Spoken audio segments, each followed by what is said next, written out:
I don't know what compelled me to go out that night. The invitation, if I could even call it that, had arrived the day before in an unmarked envelope slipped under my door. I'd almost missed it, and maybe it would have been better if I had. But as I held the note, I felt something strange in the weight of those 5 words scrawled in faded ink. You should visit this house. It remembers you. On Christmas Eve, under a heavy, dark sky, I found myself wandering through town, the streets deserted as if the cold had driven everyone indoors.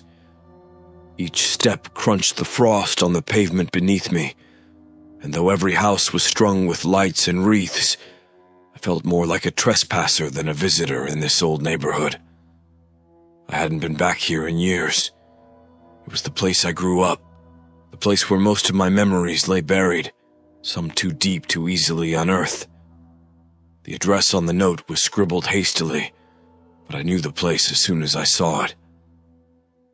At the end of a winding lane, slightly hidden by overgrown trees and covered in a thin layer of frost, stood my grandfather's old house. It looked smaller than I remembered, as if the years had shrunk it. Or maybe I'd just outgrown its shadows. I stood at the gate, hesitating as a chill spread over my skin that had nothing to do with the cold. The house was dark, its windows like empty eyes staring back at me. Snow fell softly, landing on the bare branches and casting a ghostly light across the front porch.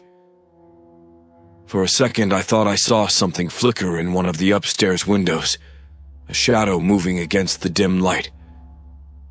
But as I blinked, the window was dark once more. I don't know why, but I walked toward it, barely feeling my feet as they crossed the threshold onto the creaky porch. The old door opened easily, as if it, too, had been waiting for me. The house was just as I remembered, yet everything seemed coated in a layer of dust that muffled even the faintest sound. The hallway stretched in front of me, narrow and dim, with an odd smell lingering in the air, stale wood mingled with something faintly sweet, like overripe fruit. I don't remember the door closing, but as I looked back, it was shut tight. The silence felt thick, as though the house itself was holding its breath. The clock started ticking. I hadn't noticed it before, but as I moved deeper into the house, the soft, measured sound grew louder. Tick, tick, tick. The rhythm felt strangely familiar, like an old lullaby trying to coax me into some dream I'd long forgotten. I found myself moving through rooms without really thinking.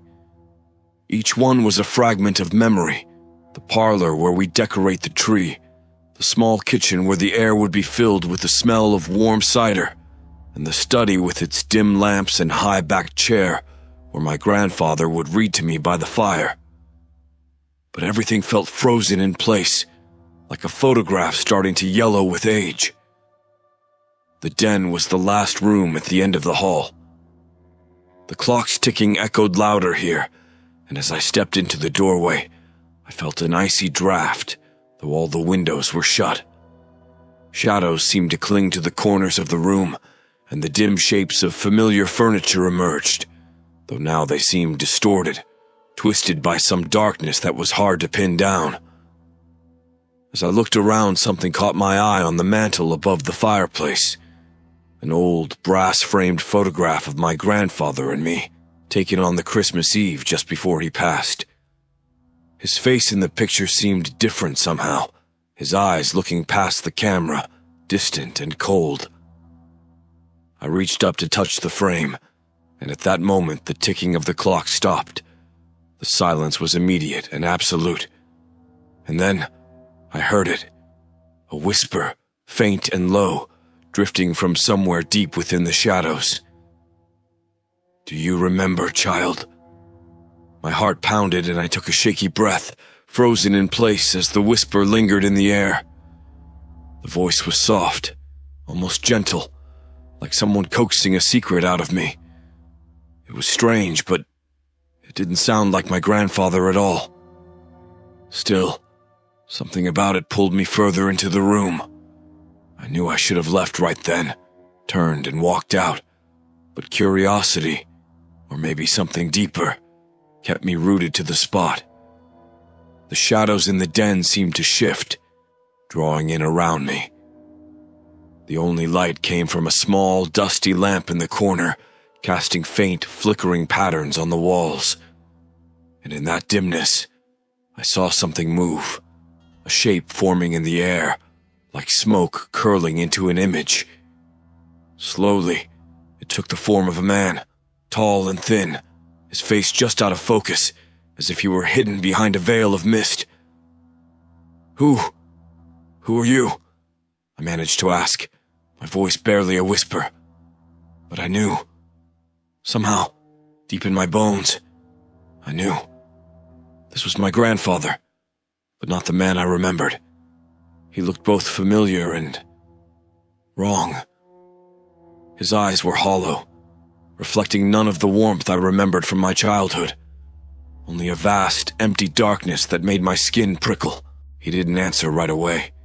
Instead, he just watched me, those dark eyes tracing my face as if he were seeing me for the first time. The silence between us grew heavy, and I felt the room press down, as if the walls were closing in. Finally, he spoke, his voice low and cold. "You left this place behind," he said, the words hanging in the air like fog. "You buried it, forgot about it.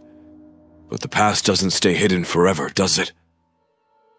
I opened my mouth to respond, to explain, or maybe to apologize, but I found I couldn't speak. A rush of memories hit me all at once. The last Christmas I'd spent here, the argument that had sent me running out into the night, the bitterness that had lingered long after.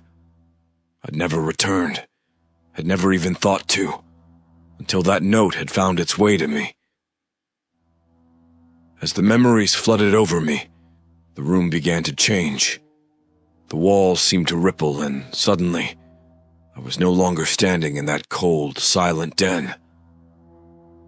I was back in my grandfather's study on a Christmas Eve years ago, when the house had been filled with warmth and light.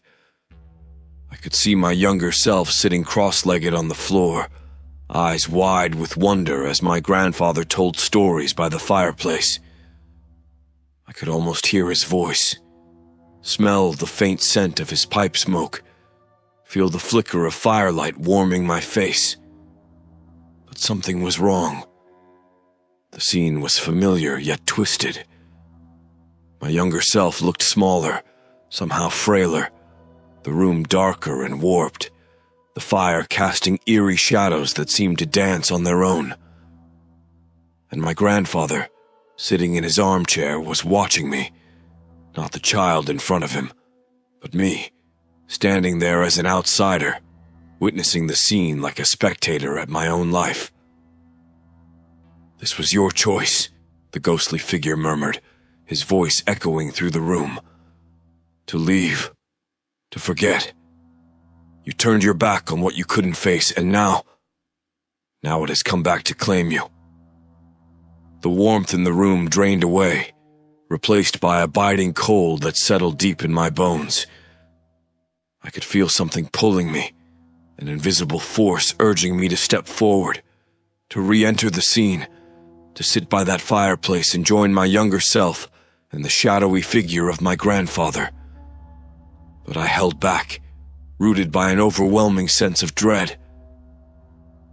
"I didn't mean to," I stammered, barely managing to speak the words. My voice sounded strange, hollow in the empty room. "I didn't mean to abandon you." My grandfather's ghost tilted his head, eyes narrowing, and for a brief, agonizing moment, I thought I saw a flicker of the man I'd known, the warmth, the kindness. But just as quickly, his gaze darkened, his face slipping back into that mask of bitterness and regret. "Memories don't die so easily," he said, his voice sharp as ice. "The past holds on to us, even when we try to leave it behind. You cannot run from it, not forever." The words seemed to sink into my skin, cold and unforgiving. The room darkened once more, the scene fading until I was back in the dim, silent den. I tried to catch my breath, but it felt like the walls were closing in tighter, the shadows pressing down around me. The whisper returned, this time soft, almost pleading. "Stay," it said, the word echoing in my mind. "Stay and remember." The shadows crept closer, wrapping around my ankles, holding me in place as the whisper grew louder, the voice shifting into a cacophony of memories, regrets, half-spoken words from the past echoing in my ears. The house itself seemed to breathe, drawing me in, deeper and deeper, as if I were being pulled into the very walls, trapped within its endless, silent rooms. The shadows around me thickened, swallowing the edges of the room until it felt like I was floating in a sea of darkness, with only the faint shape of my grandfather's figure as an anchor. Every part of me screamed to turn, to pull away from that hollow, accusing gaze, but I couldn't move, rooted as if something was chaining me in place. The whispers around me twisted into familiar voices, fragments of conversations I'd long forgotten. A Christmas morning, my mother's laughter. Another year, my father's frustrated sigh. A tense silence after some harsh words spoken during a holiday dinner. The memories came in waves, each one peeling back another layer, exposing parts of me I thought I'd buried forever. "Why show me this?" I asked, my voice barely audible. "Because you left it all behind," the figure replied, his tone sharp and cold. "You left me behind." The bitterness in his words struck me, sharp and piercing, as if he'd laid a hand on my chest and gripped my heart. "I didn't mean to," I whispered, feeling like a child all over again, shrinking under that dark, endless gaze. I couldn't stay. It was all too much. The figure seemed to shift, as though a flicker of understanding passed over him, but it vanished as quickly as it came. Instead, he stepped closer, and with each slow, deliberate movement, the room around me morphed. The walls faded, the dark corners filling in with new details, and I found myself standing in the middle of a scene that made my heart clench. We were back in the dining room, at that last Christmas dinner before I'd left for good. My family was gathered around the table, laughter floating on the air, the smell of roast and pine wreaths mingling with warmth from the fire. But something was wrong. The figures were faded, translucent, their faces fixed in vague, hazy expressions, like ghosts locked in a memory. And there, at the head of the table, sat my grandfather, looking alive yet somehow hollow. His gaze was fixed on me, his eyes as dark as a winter storm. The ghostly version of my younger self sat nearby, watching everything with a pained expression.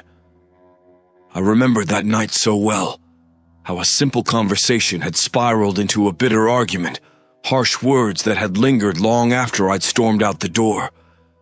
And then, weeks later, my grandfather had passed, leaving our last words tangled in anger. My heart thudded as the scene played out, the voices distorted yet painfully familiar. "You see," the ghostly figure of my grandfather whispered, "this is what you chose to leave behind. These moments, the love, the anger, the ties that hold you here. You've tried to forget, to pretend they don't exist, but they are part of you." "I know that," I said, barely able to hold his gaze.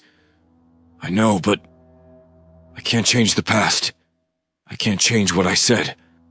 I can't bring you back." He looked at me, and for a moment something softened in his expression. "No, you can't change it, but you can make peace with it." The words hung heavy in the air, filling the room with a silence that felt both sad and calm. I could feel the weight of my choices pressing down, the regrets that I'd held inside, festering like old wounds. It was as if the room itself had become a mirror, reflecting back every moment I'd tried to bury. Taking a deep breath, I let myself sit with the memory, the argument, the anger, the pain. I let it wash over me, feeling the sting of it, letting it settle in without fighting it. The voices around me softened, fading into the background until there was only silence, only the sound of my own breathing, steady and calm. When I looked up, the ghostly figures of my family had disappeared, leaving just my grandfather standing across from me. He looked different now, softer, more like the man I remembered, the man who'd loved Christmas and filled our home with warmth. "Will you forgive yourself?" he asked, his voice gentle, almost tender. "For the things you can't change?"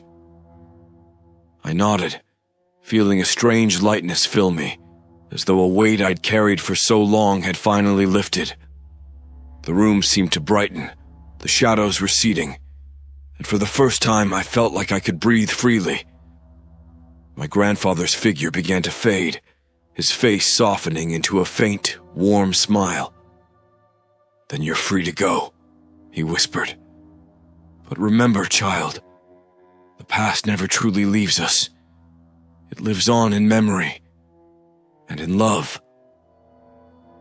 And then he was gone, and the room was empty, silent, save for the soft ticking of the clock.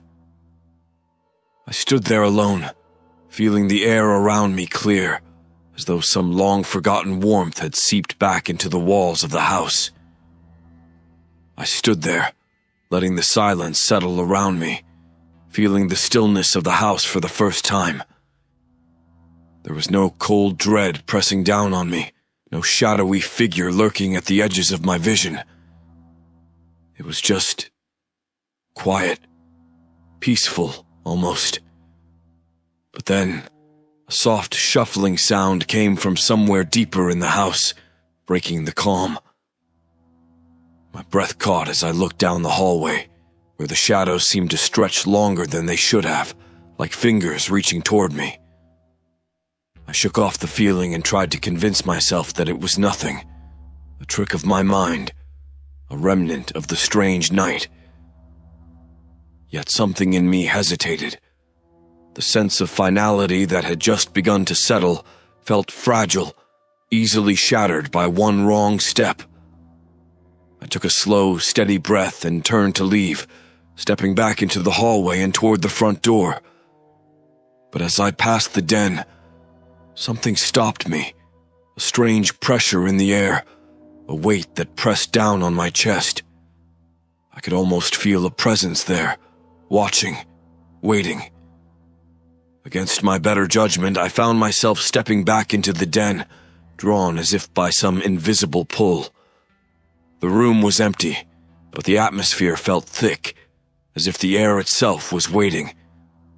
My eyes fell on the brass-framed photograph still perched on the mantel, the one of my grandfather and me. The edges of the glass were frosted over, clouded, and as I leaned closer, I noticed something odd. There was another figure in the photograph now. I blinked, sure that I was imagining it, but the figure remained, faint but unmistakable.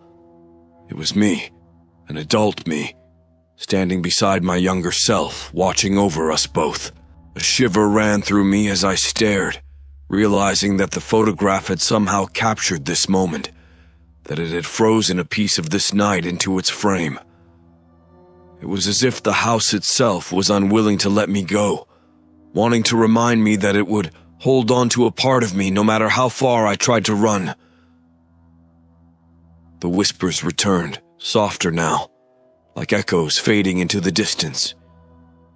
They wrapped around me, pulling me back into a memory that I hadn't thought of in years.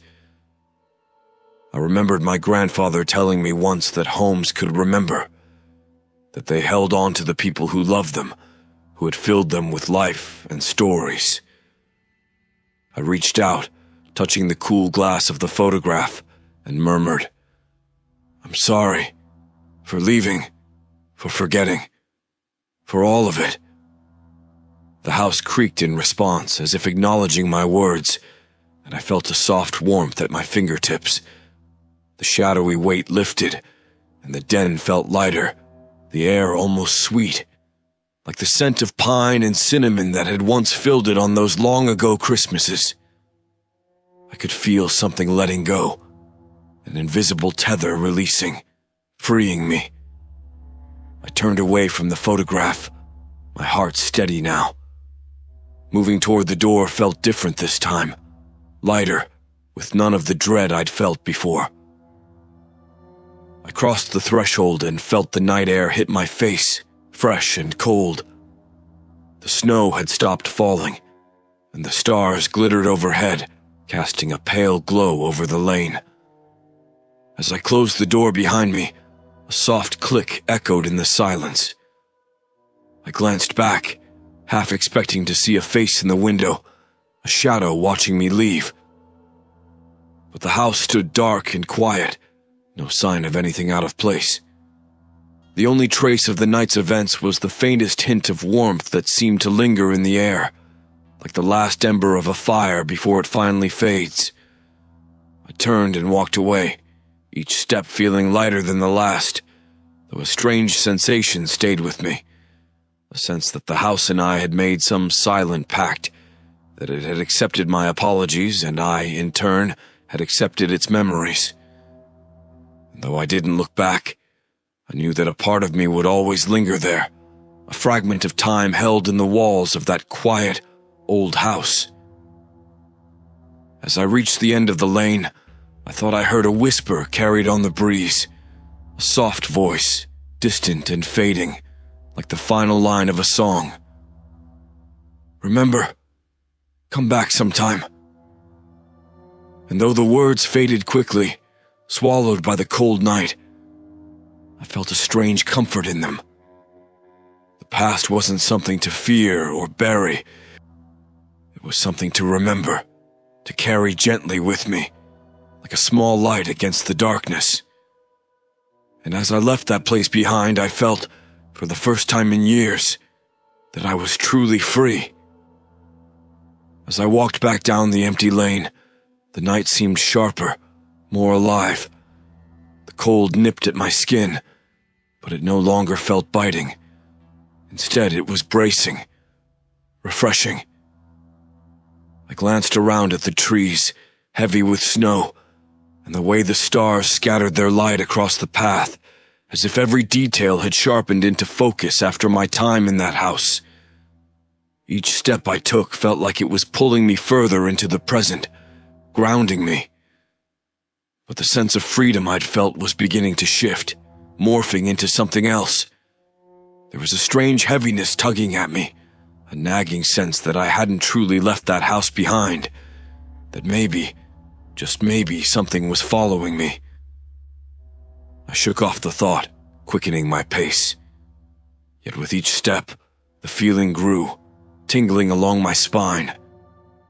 I passed under a street lamp, its cold light pooling over the snow, casting long shadows around me. That's when I heard it, a soft crunch of footsteps in the snow just a few paces behind. I stopped, heart pounding, listening as the echoes faded into silence. The air was completely still. But when I began walking again, the footsteps started once more, keeping perfect pace with mine, as if there were an invisible partner by my side. I turned around sharply, half expecting to see my grandfather's ghost standing there in the glow of the street lamp. But the lane was empty, only the snow-covered branches hanging still in the cold. I swallowed hard, telling myself it was nothing, just my imagination stirred up by the strange evening. But the further I walked, the closer the presence seemed to get, until it felt like I could almost hear someone breathing softly beside me. I tried to ignore it, focusing on the sound of my own footsteps, the crunch of the snow, the soft whistle of wind as it wove through the trees. Then, just as I was approaching the edge of town, something caught my eye. There, etched in the snow just ahead of me, were two sets of footprints. One mine, and the other. Well, I couldn't be sure. They were faint, almost like impressions left ages ago, slowly fading into the white. The shape of them was odd, the steps too long and spaced too far apart to be natural, but they seemed to follow right beside mine, stretching back down the lane and disappearing into the shadows. I hesitated, staring at them, my mind racing through every possible explanation, but none of it made sense. I took a deep breath, steadying myself, and kept moving, eyes straight ahead. I could feel a faint prickling on the back of my neck, but I pushed forward, determined to reach the lights of the main road. And yet, with each step, the feeling of being watched grew stronger. The night around me felt charged, filled with an almost electric hum, as though the air itself was alive with some silent, unspoken presence. I glanced over my shoulder, but nothing moved. Only the endless stretch of snow-covered road behind me, quiet and empty. But just as I was about to turn back around, I saw something. A dark shape drifting along the edge of the trees, a faint, familiar figure watching me from the shadows. I blinked, and it was gone, leaving only the faintest outline of something that might have been there, or might not have been at all. The whisper returned, softer than before, so faint that I could barely make out the words. Remember. Remember. The voice sent a chill through me, though it wasn't threatening. It felt more like a reminder, something that was simply waiting for me to understand. And as I reached the edge of the main road, the lights from the nearby buildings casting their warm glow, the whisper faded completely, leaving only the crisp, empty silence of the night. For a moment I stood there, catching my breath, feeling the surreal weight of the evening press down on me. I didn't know what to make of it, whether I'd truly encountered a piece of the past, or if the house, with its memories and ghosts, had simply played tricks on my mind. But one thing felt certain.